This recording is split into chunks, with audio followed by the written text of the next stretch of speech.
งามมาพกเสร็จ2 เสาเอ๊ะ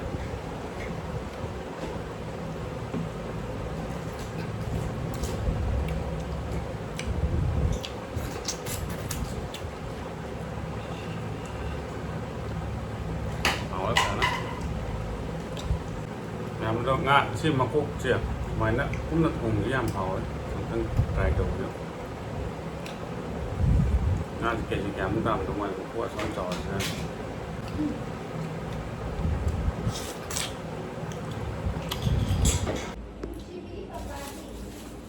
แพงกว่าชิดดิอุกมาอุกเนี่ยงานดีมาคุกขัดตั้งตรงงานในโยนลำดันนะ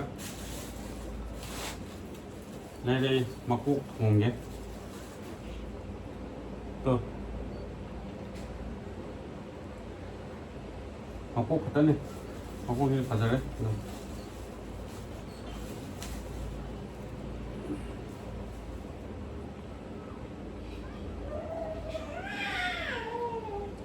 ถอยบีชนะทงประจ้ากันรู้มาคุกเอาหนี่อาชีพแล้วผูกเงี้ยคุยกับเจ้าแต่บางงานมาคุกอะไอ้ตาเลย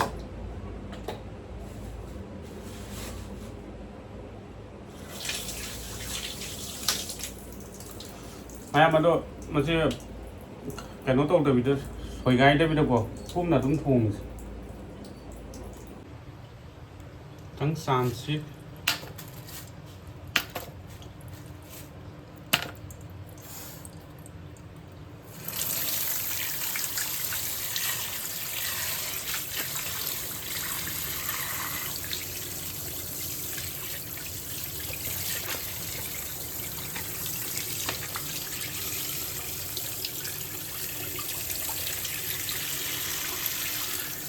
ซิกงานมาคุก3 มาลอยแล้วพอดีน้ำมาลอยกับเสียมาสุลอยแล้วเท้าเสียให้เจละสิมารุมข้าจูมารุมเสียเอาเลย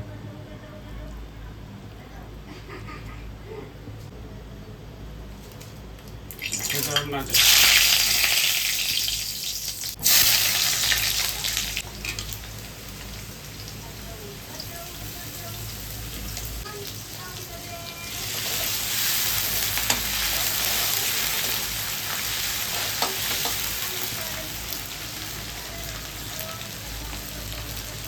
มาดู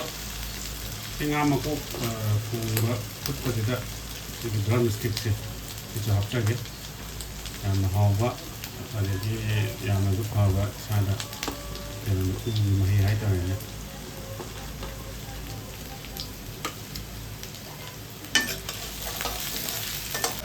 มารู้มานั่งอามุกหลักเสียเลยมาเซนซียำจะหลับได้เลย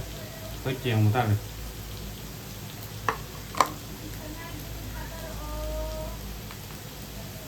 จีราปองเด้อพัดที่ผมมารู้ปองเด้อ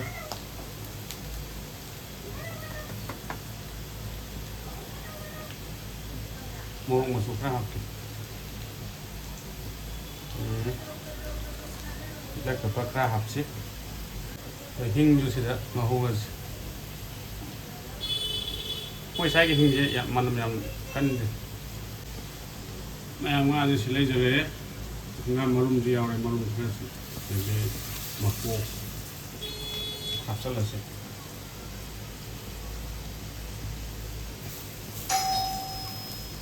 การอะไรทั่วต้นแต่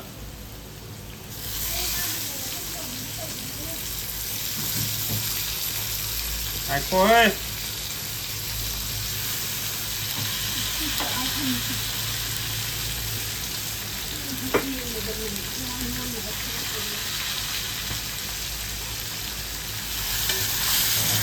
งามาคุกเช่าเจ๊งามาทานที่แกมเจ้ามันนี่เกจีแกมุกตาบังงาไว้ทำทุกวันนี้มาซื้อมาคุกเสร็จ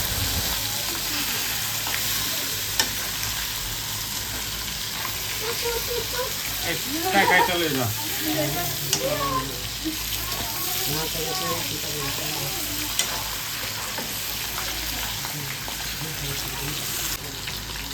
ꯑꯗꯨꯒ ꯍꯥꯞꯆꯤꯜꯂꯁꯤ ꯗ꯭ꯔꯝꯁꯇꯤꯛꯁꯤꯁꯨ ꯗ꯭ꯔꯝꯁꯇꯤꯛꯁꯤ ꯌꯥꯝꯅ ꯂꯩꯇ꯭ꯔꯦ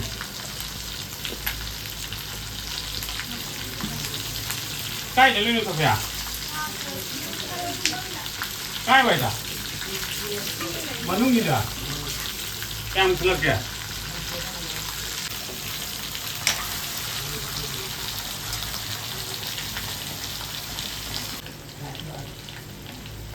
ꯃꯩꯁꯦ ꯍꯥꯞꯆꯤꯜꯂꯁꯤ ꯐꯨꯠꯁꯦ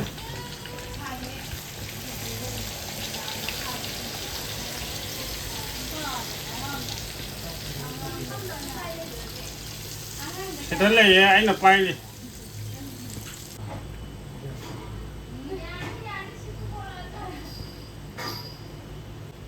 ꯃꯣꯔꯣꯛꯁꯦ ꯑꯁꯨꯕ ꯑꯣꯏꯅ ꯍꯥꯞꯄꯦ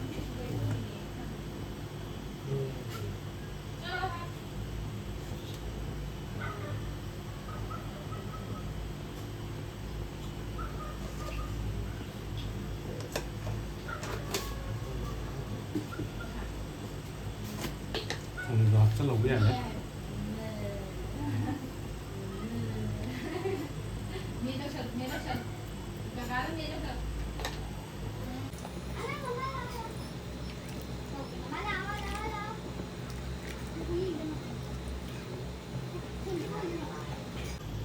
ꯃꯈꯨꯝ ꯈꯨꯝꯖꯤꯜꯂꯒ ꯐꯨꯠꯂꯁꯤ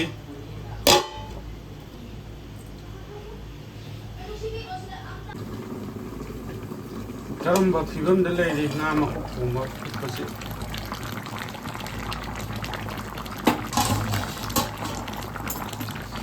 ꯐꯖꯔꯦ ꯃꯔꯨꯝꯗꯣ ꯈꯔ ꯌꯥꯎꯕꯅꯤꯅ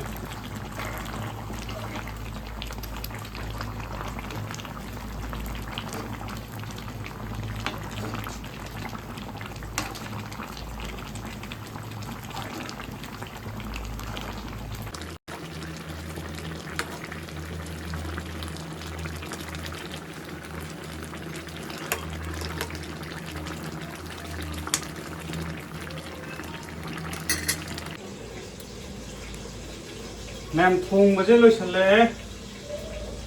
ꯃꯀꯣꯛ ꯊꯣꯡꯕꯁꯦ ꯑꯩꯁ ꯃꯅꯝ ꯅꯨꯡꯁꯤꯔꯦ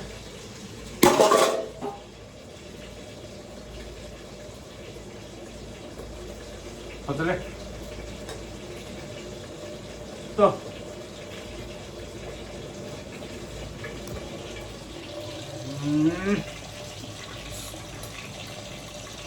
ꯉꯥ ꯃꯀꯣꯛ ꯊꯣꯡꯕꯅꯦ ꯃꯀꯣꯛ ꯃꯄꯨꯝ ꯍꯥꯏꯇꯥꯔꯦꯅꯦꯀꯣ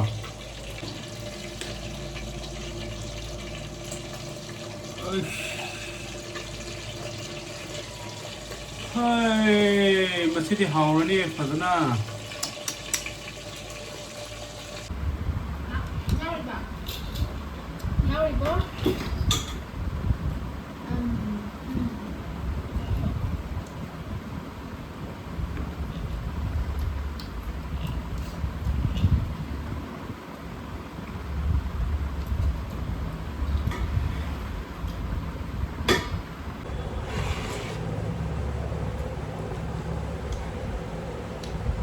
ꯉꯥ ꯃꯀꯣꯛꯁꯦ ꯆꯥꯎꯋꯦ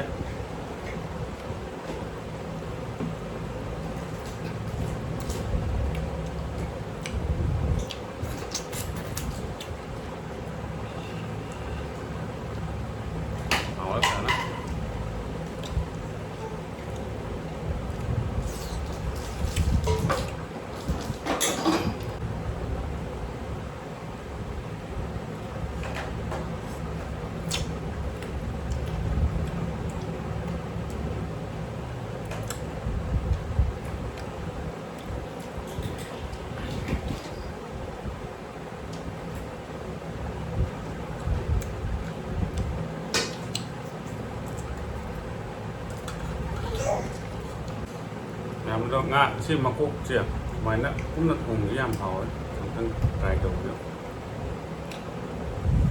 ꯉꯥꯁꯦ ꯀꯦꯖꯤ ꯀꯌꯥꯃꯨꯛ ꯇꯥꯔꯝꯗꯧ ꯃꯥꯜꯂꯦ ꯃꯀꯣꯛ ꯑꯁꯨꯝ ꯆꯥꯎꯔꯁꯤꯅ ꯌꯥꯝ ꯐꯖꯅ ꯍꯥꯎꯋꯦ ꯑꯗꯨꯒ ꯗ꯭ꯔꯝ ꯁ꯭ꯇꯤꯛꯁꯤꯁꯨ ꯑꯗꯨꯝ ꯍꯥꯞꯄꯒ ꯊꯣꯡꯕꯗ ꯍꯥꯞꯄ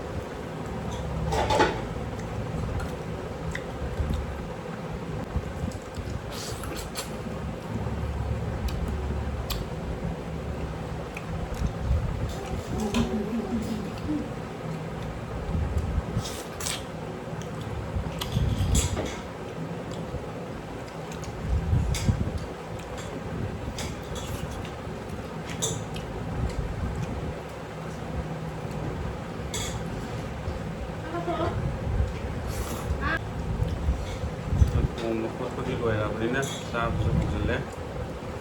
ꯂꯣꯏꯁꯤꯜꯂꯒꯦ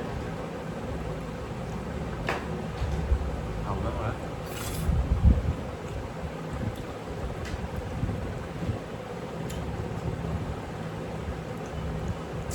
ꯑꯩꯈꯣꯏ ꯁ꯭ꯋꯥꯏꯗ ꯉꯥꯁꯦ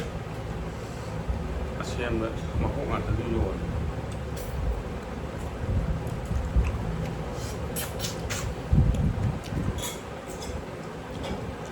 hào đấy